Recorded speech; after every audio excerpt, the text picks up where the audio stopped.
out where it's so flickery that the camera is like trying to adjust the lighting automatically, and it was like wild. It's actually not too bad. It looks like yeah, it's kind of stable actually. Let's see. It's not showing the board though, so I'll move it after we get clicked in. Anyway, good morning, everybody. Welcome to the Integumentary System and Integumentary System and Digestive System. We'll try to get integumentary in the first half today and digestive in the second. So let's see, integumentary system, that's a protective system, the integrity of our system, the exterior pieces, yeah. So we've got the skin, nails, hair, that's kind of the big key pieces of the integumentary system. So we'll dive a little bit into the form, function, and terms for each of those. So let's do a little bit of just exploring the skin for a minute. Just kind of lift it up. You guys are mostly working with LoMi terms, so you're not diving too direct into the Swedish terms, but this, when you lift up the skin and kind of roll it off the muscle, this is petrissage. That is a term that is going to come up that you'll need to kind of know, but we'll revisit all of those like Swedish particular terms eventually, I think. But go ahead and just kind of give yourself a little lifting massage through the arms and really tune into the sensation of what you can discern about the skin itself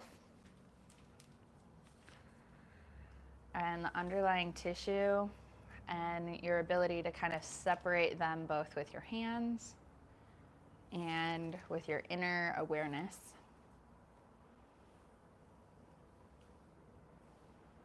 Noticing what we feel there. You can also kind of roll the skin across, kind of pull it into a place. I just like to always get in touch with the body, a little more movement, and then we'll slow in. Okay. And maybe take a look at your hands. And just check out those nails. Just light up in the mind what you already know about the nails, what you can feel about what they're doing, just based on pure life experience. No science needed yet, just your own individual experiment on this planet.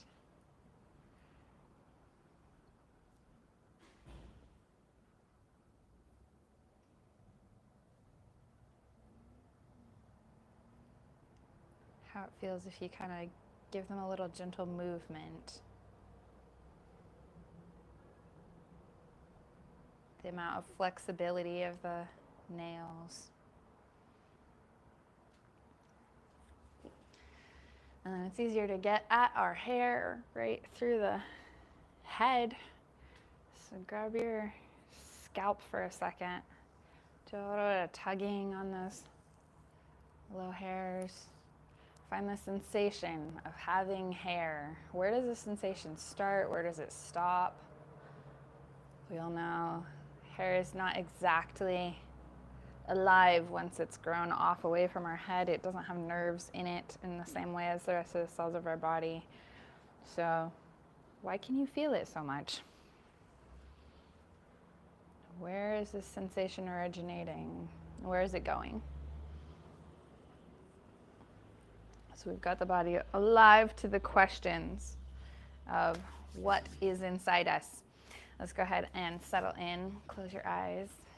Get those sweeping sensations started.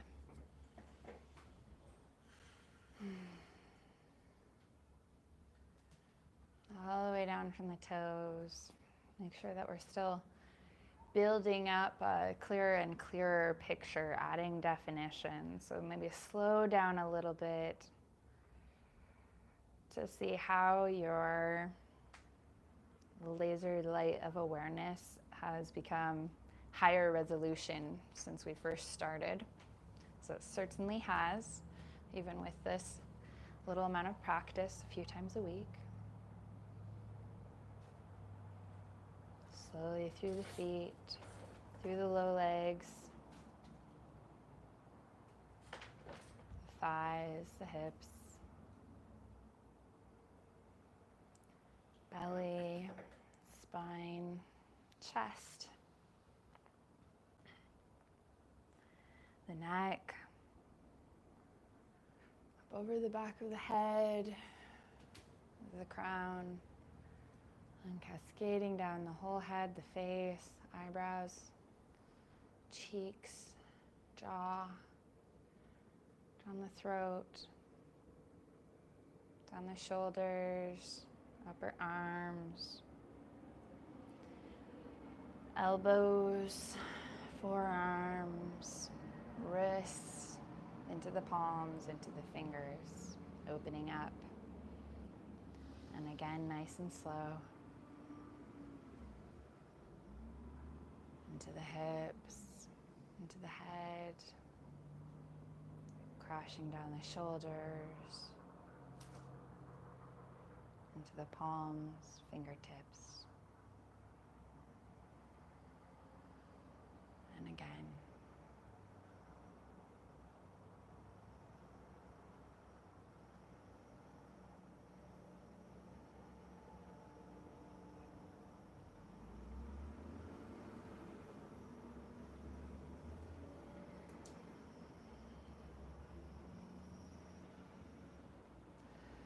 Now, on this next sweep, really allow the focus to skim over the skin especially.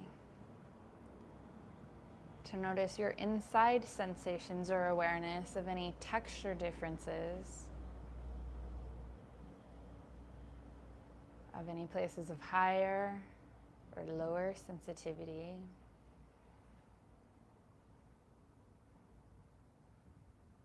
Any areas in the skin where you can feel your circulation.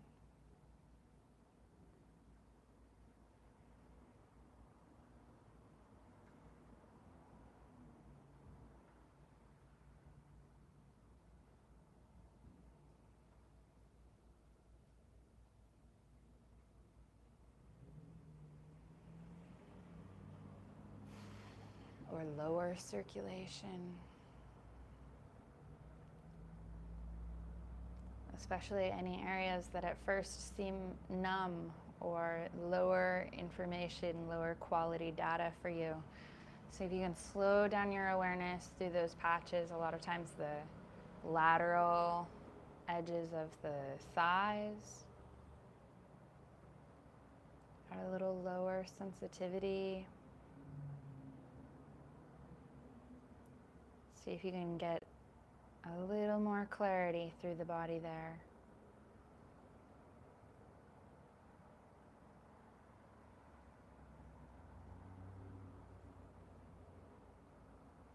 The mid upper back.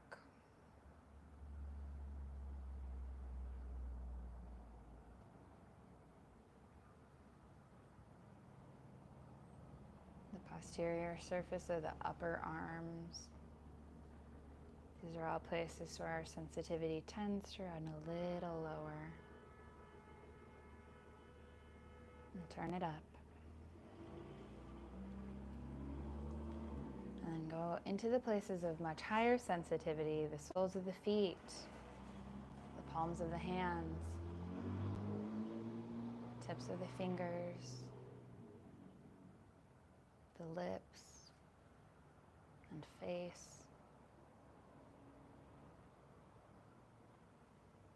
And compare that abundant, busy information. How such a small area can tell you so much.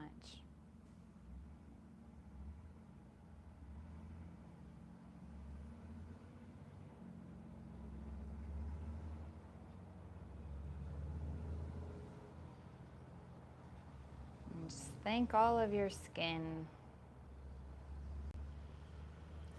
for for all the purposes it serves, all the information it brings you, its protection, its balance. And just give it a little blessing, a little love. Especially any part of your skin that may feel a little harder to love. That may take a little more of your criticism from inside. Make a focused laser of your love and scan over those areas. That skin is serving you just as much as any other part.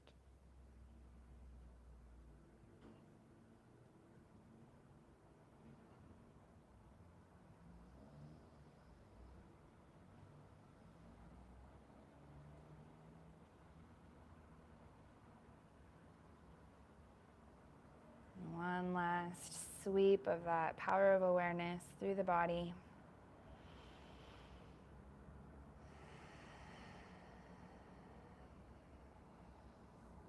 And as that attentive energy arrives in the hands and the palms, just bring them to the side of your head, over your temples, and use that little boost to turn up the comfortable, relaxed awareness and attention of your mind.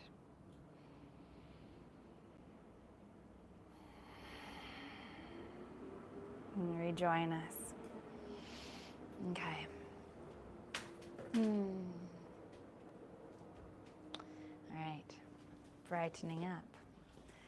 Kind of slide this back a little bit so we can get the board. Perfect. I think we could open up some windows. Yeah. It's getting toasty. Should I just pop the AC on? You can do that. We could do that. Yeah.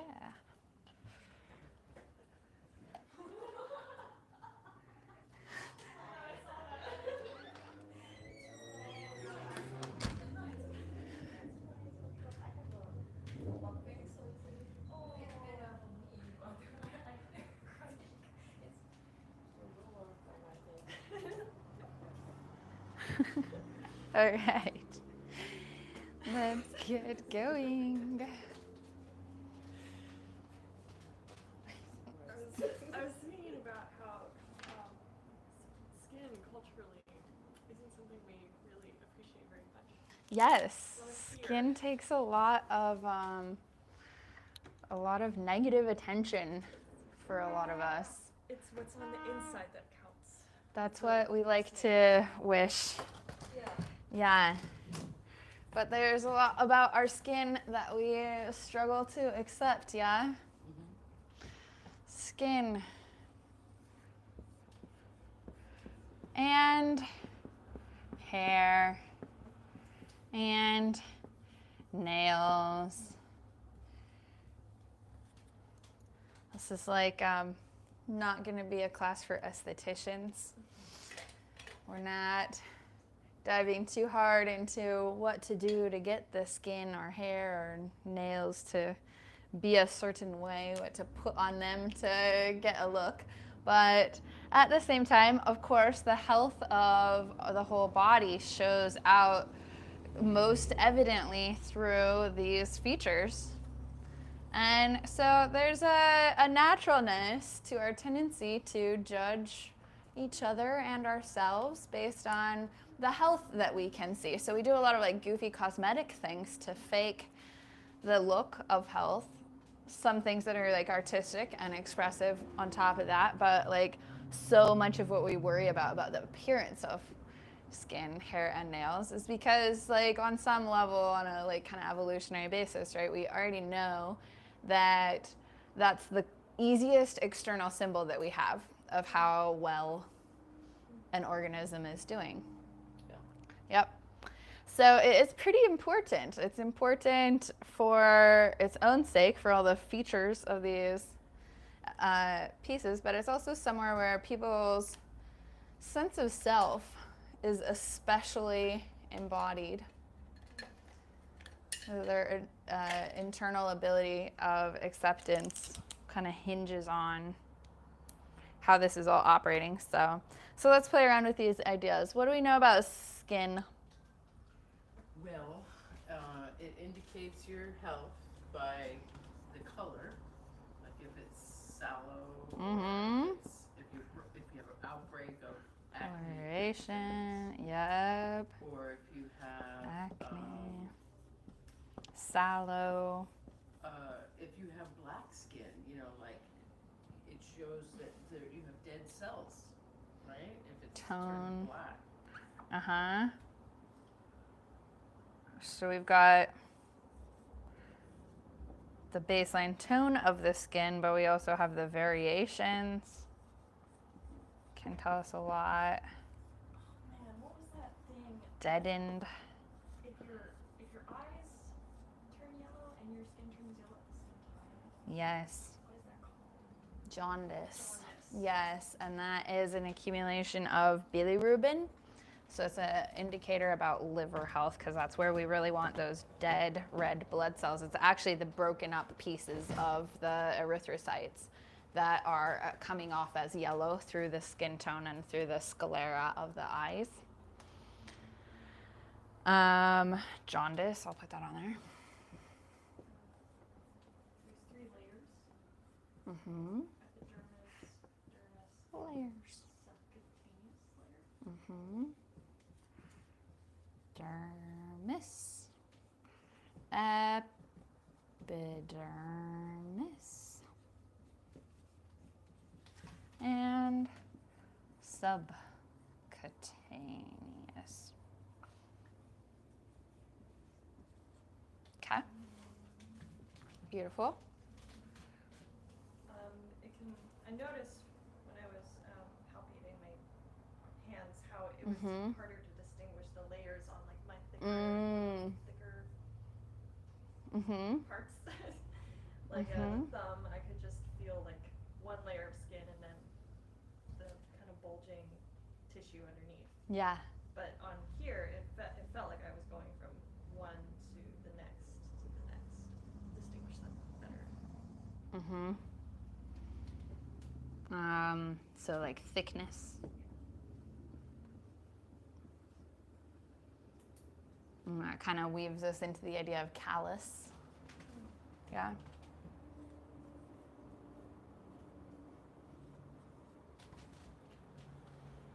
Anything else already popping up in mind? Dryness. Dryness, hydration of skin. Good one. Sensitivity. Mm-hmm. Redness. Yes. Sensitivity and reactivity. The redness. Okay. Color. Color. Yeah. Kind of connects with tone. Protection. Mm-hmm. That's great. That gets into a little bit into like the purposes of skin. Let's play with that a little bit. What are the protective features of the skin? Keeps everything in. Mm-hmm. Barrier. Certain things in, certain things out, yeah. Yeah.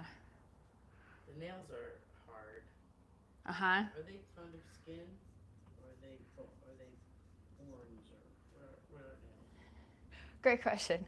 They're they're nails, but they are like a hardened material with a specific growth plate that allows them to kind of extend that direction. So they're mostly keratin by the time that they're growing out across the nail bed.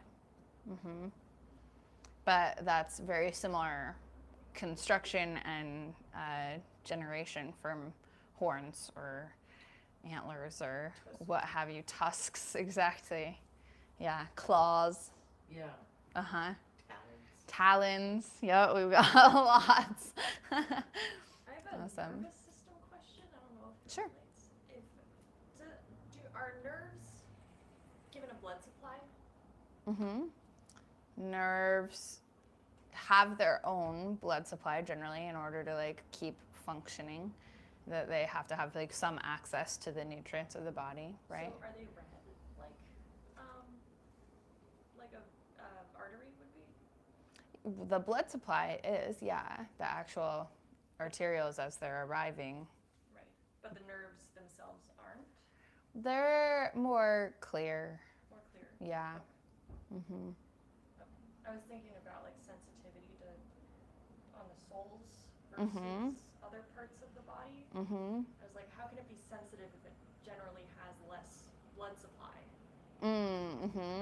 But the sensitivity would be from the nerves themselves. Right. So the sensitivity is a factor of basically like how many nerve endings are surfacing in one area of skin, right? And so you may have like in the most calloused region of the foot, you have a nice thick layer above it and perhaps a little less spacing of the nerves, whereas like all the way into the fingertips, you might have a much thinner layer of skin. And so basically you have a lot more points of contact that the nervous system is taking data from.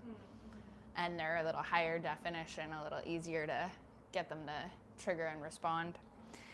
So the type of skin that you have on your fingertips is going to be different from the type of skin you have on the majority of your body, right? Yeah, there's differences there. And I mean, of course, there's just even looking at the fingertips, you have that really distinctive kind of fingertip patterning. And all through the whole body, of course, it's actually just as unique. Any given area of skin is just as unique, but we kind of like this, you know, fingertips are a little easier to take a print on and kind of compare across from person to person. But like every inch of you is actually just as snowflake distinct as the fingertips ultimately, because it comes down to that like cellular level, and every cell is living its own life and they're all in combination and like in these weird little communities. And so just like no town can be identical to any other town, like no part of you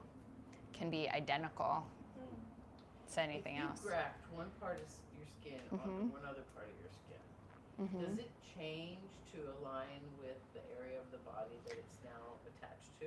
To some extent, yeah. So the cells are carrying their own genetic material that's telling them what to do, but you could get some like kind of rippling epigenetic effects where once they're doing a different job and they're being provided with different supply in the blood, then they'll make adjustments for that on the genetic level. Interesting. Yeah. So, and in that case, in a skin graft case, would the skin continue to grow like bone does to compensate for like a new area or like changes? Yeah, so once we kind of dive into this idea of the epidermis and the dermis, right? So epidermis is skin cells that already are alive and they are like existing, they're living their little life and they're in their process. They're not really dividing anymore. All the cellular division is happening in the dermis. And so if you've grafted dermis, then the type of skin that is rising up off of it should match the dermis mostly. And I think it would be pretty challenging to just graft epidermis. I don't think that's a thing. That would require Right. just getting the second layer, right? Right, which is like, why would it bother to reattach? Right. You know, like when you can't get a flap to just go back on. How do you even extract it? So the dermis is the top layer, the outer layer. The dermis is actually the inner layer, or technically the middle layer, once you've counted the subcutaneous as well. So now we're getting into kind of structural stuff. Let's weave back to the purpose of protection. We've got the barrier of the skin. What else? Doesn't it also absorb things? Like Yes. you put medicine on your Yes. skin, it goes in your body? I'm gonna kind of highlight this as a It's purpose, permeable protection, layer. and absorption. Protect, absorb. Secrete. Right, it sweats. Yep, and we're going to call that actually regulate.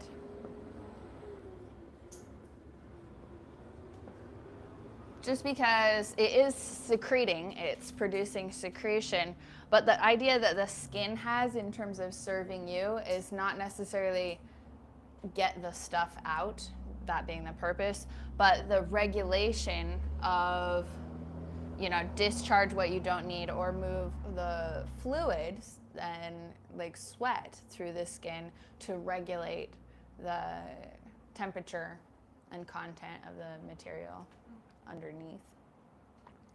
So the secreting is just part of the job of regulation.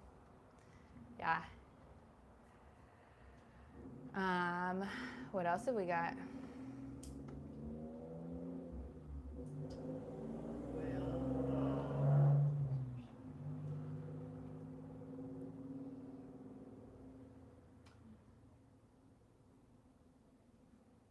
It can heal from a sunburn. It can. Mm-hmm. Put that in pink. Burn. Blister. Heal. Mm-hmm.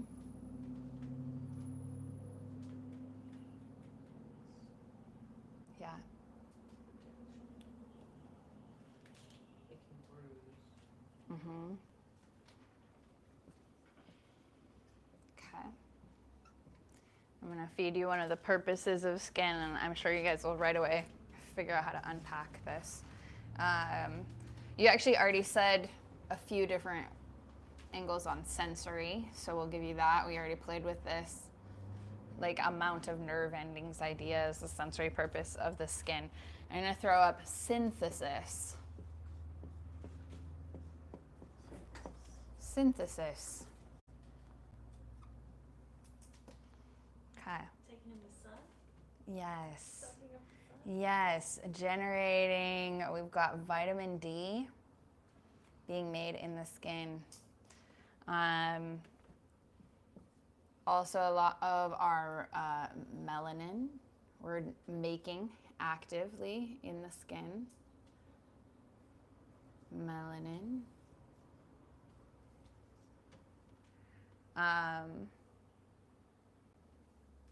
And keratin is a protein that we're also building mostly in the skin.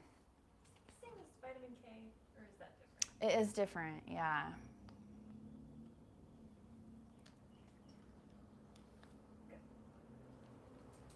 Okay. So let's break these down a little bit.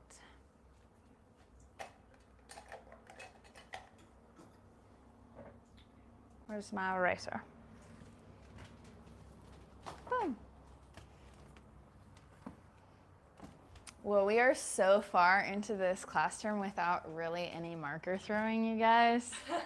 Only that eraser throwing, that's well within reason. I like it. Oh yeah, we'll see. Once we get into chakras, you'll see me just flip out. Okay. Uh-huh. Okay. So diving a little harder on like the life of a cell. This is fun for me. Okay. So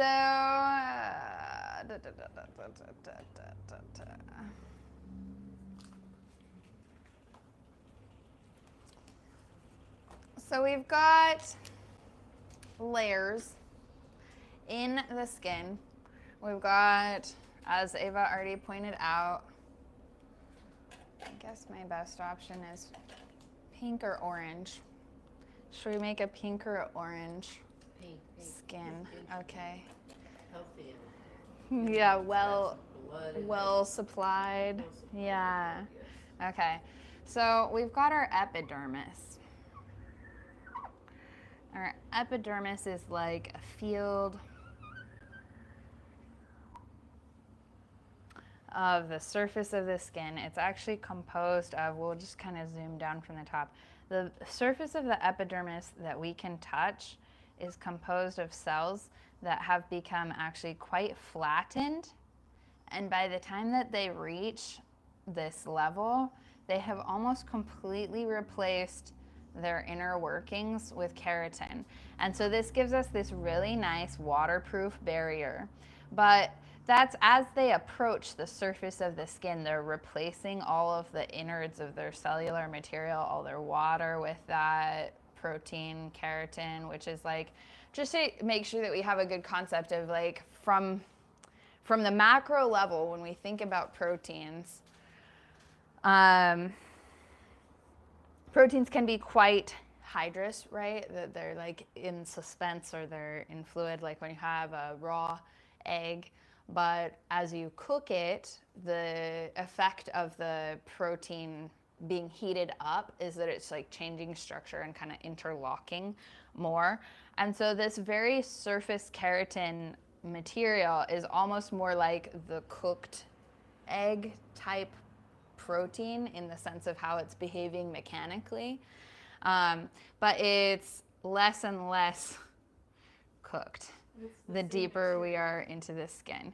Yeah, and so there's much more like living cellular activity happening just a few layers deeper down past that first barrier. And so these guys might be like kind of a third of the way up to like halfway replaced with keratin, but they still have like their nuclei and their little organelles, the little active functions of the cells. And so they're more practically as though dead as they get to the surface, that they're not performing the action of life inside of the cell anymore by the time that they reach that. And then of course when we get down deep enough into that dermis, we have the cells that are really like loaded with more complete organelle activity and that have the like DNA and RNA, the capacity to reproduce, and they're actually going to be anchored into a substrate of connective tissue. And so these guys are going to be like in a partial process of reproduction. So all of these dermis cells are capable of reproduction and they're actively reproducing. And as they reproduce, the cells that are born off of them are like lifting away and for a time having an active cellular life and doing all this cell life activity. And then they're going to begin to deflate and flatten out as they raise up to the surface level of the skin. And then of course you've got a need for some amount of exfoliation to keep the skin healthy. Most of this will happen naturally through the friction of just us moving through our environment, occasional bathing, etc.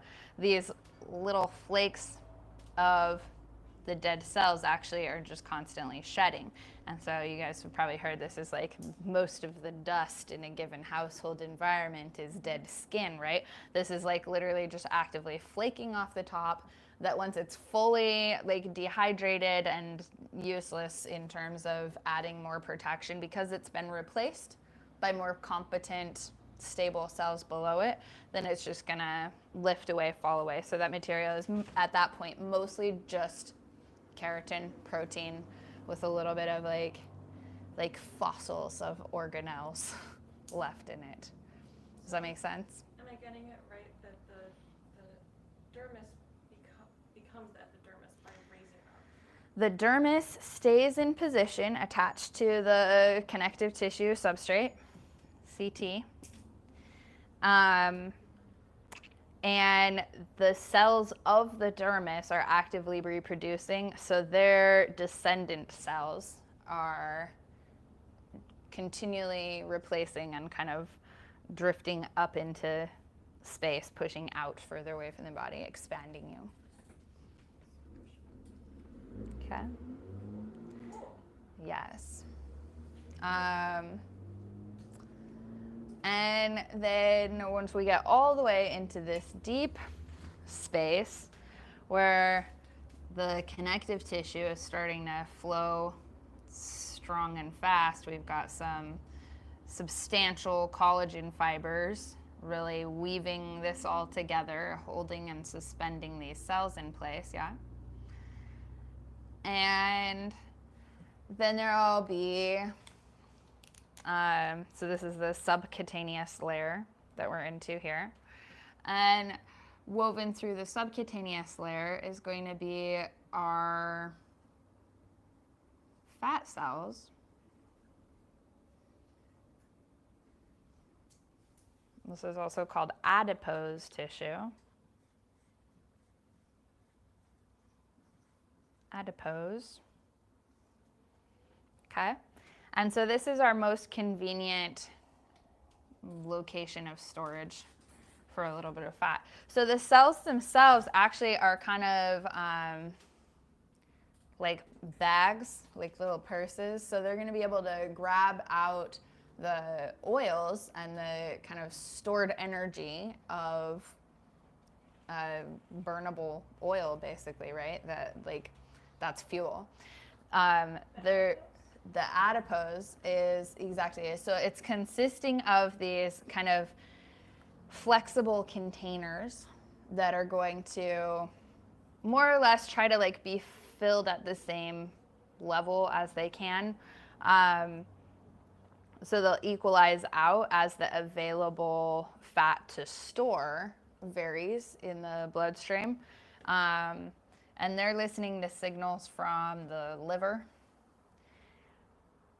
among other things, of how much to take in, how much to release out. But you're generally going to live most of your life with like the more or less same amount of fat cells in an area. And only if there's like a lot of pressure to build up your storage capacity, then they will replicate a bit and they'll make additional cells. But they're pretty slow moving. They're not gonna change out super fast, unlike the epidermis that are just in this continual pushing out life cycle. So once you kind of have this concept of how these are relating, the adipose tissue, the connective tissue, the dermis and the epidermis, then this is going to start to explain a lot about what you see with different areas of skin in the body. That on, say, the lateral edge of the arms, you may have a lot more tendency to store and slower to dispose of those kind of final stage epidermis cells. So you have more thickness in the skin in those areas. In other places, those may be shedding really rapidly, and like in the face, for instance, that'll be a really thin layer, and you'll have quite a lot of more active cellular life content going on there. And in a few places, this may be relatively slow acting and like not that many cells required to be in this transitional place, so they're just kind of popping right through. So areas where the skin is very thin, you may go quickly from dermis to like pretty high level epidermis. Okay, is that making sense so far? Mm-hmm. All right. And the subcutaneous layer, is that fascia? Right, exactly, connective tissue or fascia. So fascia we'll often think of as the more linear, kind of organized connective tissue. But it's a little bit arbitrary, like what part you would distinguish as fascia versus a disorganized connective tissue, because it can go really abruptly from one to the other, or it can be kind of interwoven a bit. So all of this type of collagen heavy material is connective tissue, and then the panels of it that are weaving through that subcutaneous layer and a bit into the dermis are definitely fascia, and then we'll also call the sheeting layers of connective tissue that are wrapping around the individual muscle groups will also be fascia. Yeah. Okay. How's that feeling? It's like lava. Yeah. Thinking about like how the top is more not dead cells, but stiffer cells that are less active. Right. It kind of feels like lava flow, cooling. Yeah, it has that progressive cooling effect. So we've got some other features going on happening inside of the life of an area of the cell. There are going to be hairs pretty comprehensively distributed out. So every hair is going to have a bulb or a root down at the bottom of it, and even into areas that are not heavy hair, like at the inside of the elbow or whatever, they'll be very sheer, they'll be very fine. And there may be places where it appears that there's none because you rub them off of yourself frequently enough. They're like not friction resistant, and there's a lot of friction, and so they may not show up as all that visible, but there are hairs through virtually all of the skin on the body except for the palms of the hands and soles of the feet. And so every hair is also going to have its own little blood supply going both ways, an arterial, a venual, coming in and out, because it needs to accumulate nutrients from the central circulatory system in order to produce this progressive emergence of hair. And every hair is also, for the most part, going to have a little buddy, a sebaceous gland. A sebaceous gland is also going to have kind of a interdependent life with the blood supply there. It'll have some little access. And the sebaceous gland is going to be developing a very small but steady amount of oils that it's sending out to kind of lubricate the transmission of the hair through the skin. Keeps the hair healthy and protected on an individual strand basis. And I'm really bummed that my red marker is dead because I already used so much pink. So I need to use this black marker. And that's kind of silly. But also, the vast majority of our hairs are going to be supplied with a teeny tiny little attachment to a teeny tiny little bit of muscle fibers. Wow.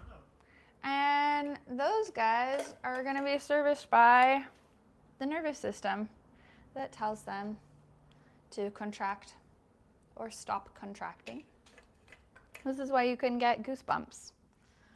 Teeny tiny individual muscles on every hair that are responding to the central nervous system saying we need to conserve heat now, either because just the emotional energy or the excitement energy or the actual temperature energy is creating some kind of strain on the system, and we want to be a little bit more conservative. So all of these muscles are going to contract down, which obviously was of more assistance to us when we were more thickly furred in earlier stages of our evolution. At this point, it's a little bit archaic that we continue to have this mechanism, but there it is, and it's kind of cool. Yeah. Totally useless. It does make a difference. You're like, Right. you're reacting to a stimuli that It gives us is information. exciting or scary or whatever. Right. You're getting information. Right. It helps us emotionally encode. It helps us understand our environments by giving us that little bit of information. And realistically, when this little muscle contracts, it is burning calories. And so it is like, it's a little like heat source by itself, a teeny tiny little oven. So even if the hair above it isn't doing all that much good for us in terms of blanketing us or aerating us, the change there above the skin doesn't make all that much difference. But if all of these muscles go quiet, we're producing significantly less heat in the surface of the skin. You guys have the best And if they exercise all plan. lock down, right? Just get cold. It actually is a really fast way to burn calories. Just be too cold. Yeah. Okay. So that's pretty cool, yeah. Little set of those little guys. And then also spaced out through the skin. What colors do I even have? Yes, blue. Blue will do. Okay. So then another little buddy we've got spaced out through every inch of our skin. And these guys are even well distributed through the palms and the soles of the feet, is the eccrine glands. And these are little tangly little doodads that also have their own little blood supply. Doot, doot, doot. And they have a sort of a tubule, a little protected space where they can feed up to the surface of the skin. And so these guys are able to actually filter small amounts of our blood, send all of the actual blood cells to continue on, but to grab out a fair amount of the water and to choose based on the instructions that it's receiving from where? The nervous system. Hopefully the nervous system. Yep. They are innervated. Autonomic nervous system fibers are arriving there to tell him what to look out for. So that little doodad is actually going to be really helpful in filtering out salts, balancing the overall salt level in the bloodstream and the water level. So blood that is coursing through the depth of your body is taking your core heat, moving it out to the surface. The surface of your skin is going to be the coolest temperature that you can grab in the skin, right? And not only that, but once the sweat that's emerging from these eccrine glands gets out to the surface of the skin, actively the evaporation of these particles of water lifting away are literally taking the energy from the core of the body away from the body in the form of heat. And so this is how we cool ourselves down, opening and closing these eccrine glands. And are those doodads connected to the kidneys? Because that's where salt is regulated? That is another place where there's like much more mass scale variation happening, but the eccrine glands are kind of independently operating. They're listening into the nervous system. They're also responsive to the chemical ambiance that they find themselves in. But they're kind of calling their individual shots. They're not a central system where all the eccrine glands can talk to each other. They're just making their own decisions. Interesting. And they're all over the. Are they as common as the different layers? I'm trying to like visualize them. They're going to sit fairly deep in the epidermis layer, where they're kind of, you know, they've got these, they're supplied in a way that's woven through the dermis. Mm-hmm. Cool. Yeah.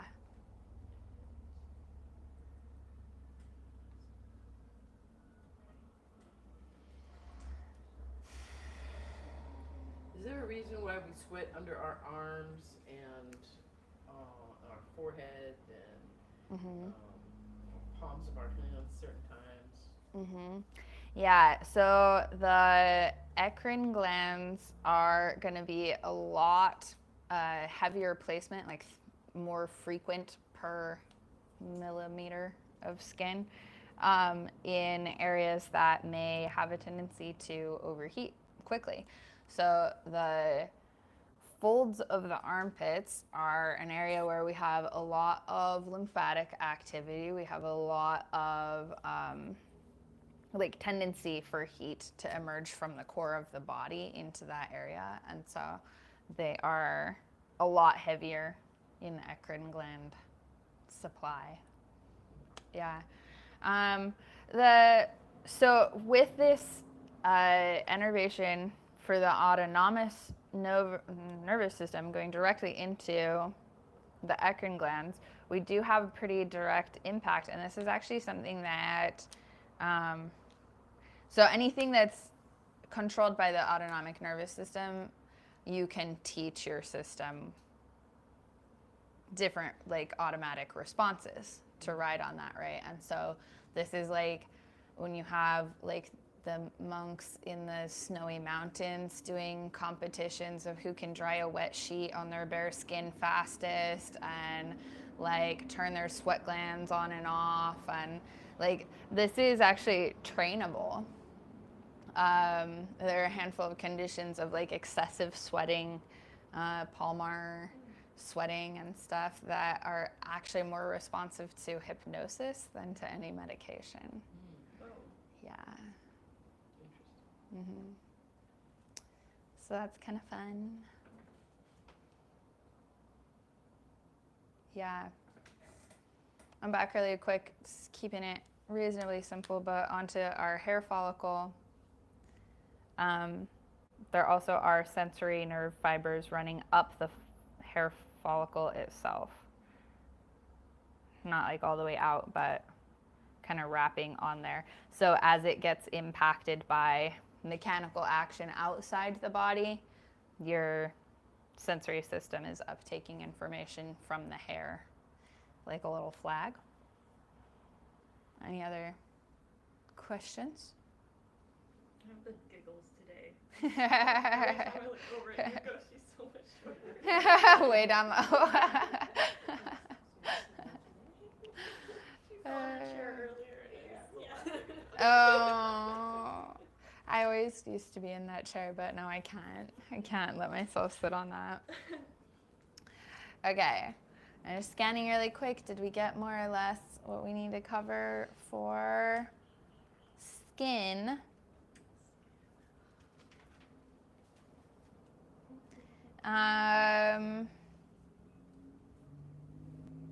So darker skin has more melanin. Yeah, melanin. Melanin, not Mhm. melatonin. Yeah, melanin. And this is actually like not illustrating this or especially drawing it out in the text, but I'll just toss this in there. They're actually fairly low towards the dermis at certain intervals. Cells called melanocytes that are specifically able to generate that melanin and kind of distribute it, and they are receptive to UV rays. And so as the melanocytes take UV radiation through the epidermis, they regulate how much melanin to emit and make available to insulate the nearby cells. And so this is our getting a tan as it diffuses. And then while we're on the UV radiation, you guys have a mental picture of just what is radiation? It's energy from the sun, Mm-hmm. or it can be manufactured energy Mm-hmm. from like a bed Mm-hmm. that can be harmful to cells and darken them. Mm-hmm. Or It's not cause actually going to, like the UV is not what's darkening the cells at all. It's actually the chemical of melanin is darker colored. But you get that sunburn flush, right after the sun, where the blood supply to all the cells has to turn up, and the like reproduction speed of the cells has to turn up, because the radiation of the sun is like zooming through, and it's actually just like whacking out cells. It is energy, but it's like kind of on that borderline of like wave particle, right? And so it's these like really highly charged, high speed electrons basically are like kind of quantum popping in and out, and just the rate of them, they'll actually just kill cells. And so a sunburn is actually just the dead cells, and then you shed off a fast layer once the dermis has had time to catch up on that new demand. But the whole time that that's happening, that radiation is coming in, the skin cells are dying, the melanocytes are like, poof, poof, poof, poof, poof, and they're turning up, so that the next wave of skin that comes in is adapted to the environment that the melanocytes has registered. Oh, so melanin can evolve a cell. Like if there's too much melanin in a cell, would that be the same as the radiation cutting it out? It would just be like a mole or a freckle. Okay. That like any place where you have like much darker skin cells in a tight little area, those are just cells that are higher melanin. And then we can have some variation, or like melasma, the kind of like age spots, darkened patches distributed through the skin.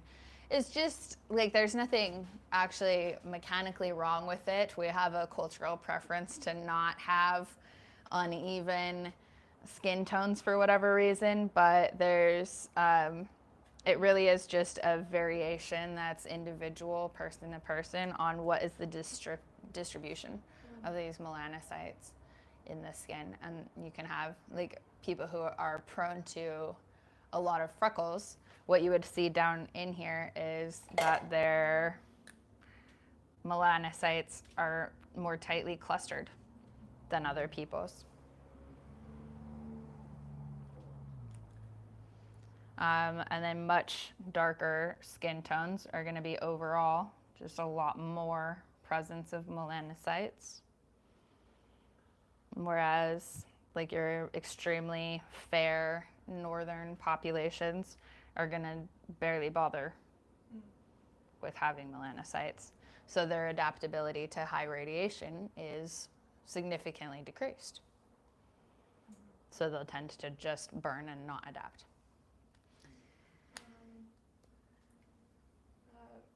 This might be more of like a contraindications question later on maybe, but the being able to recognize skin cancer developments has been like really highly emphasized in all the books I've read Totally. so far. Yeah. I imagine I've heard from friends it's much harder to recognize in darker skin tones. Is there like a, I don't know, Yeah. a realm of advice where that like there's tactics or even just for like lighter skin tones? I don't know how to approach it.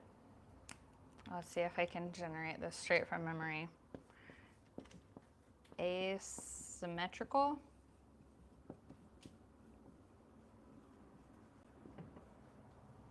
Borders.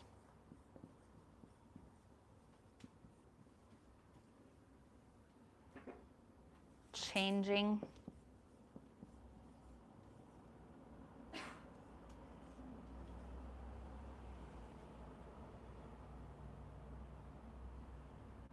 I'm trying to remember if there's a D.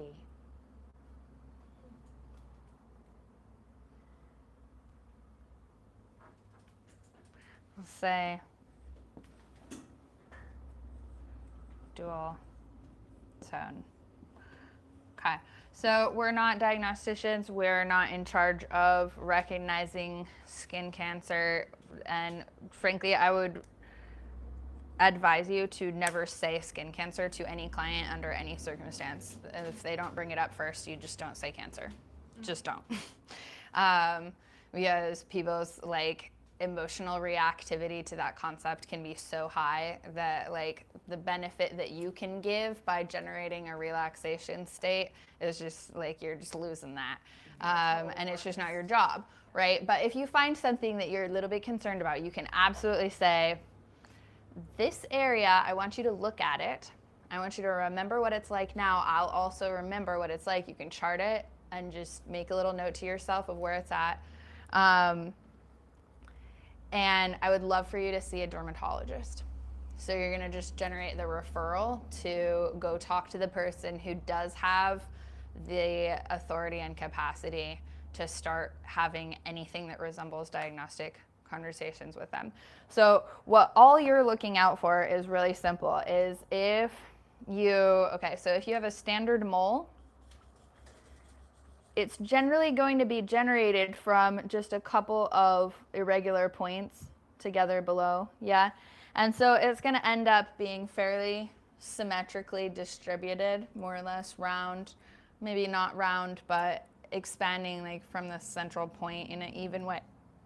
If there is a like really irregular grouping of potentially cancerous cells underneath, you're going to get like a asymmetrical shaping to it.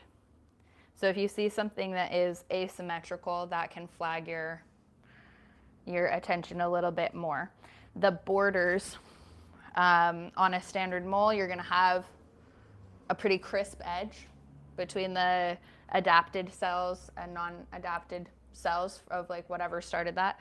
But the borders on cancerous lesions will often be like a little bit diffuse, like not a crisp edge, or just variable. The borders, the edges will also be changing over time relatively quickly. Somebody will have the same exact mole forever, like their whole life.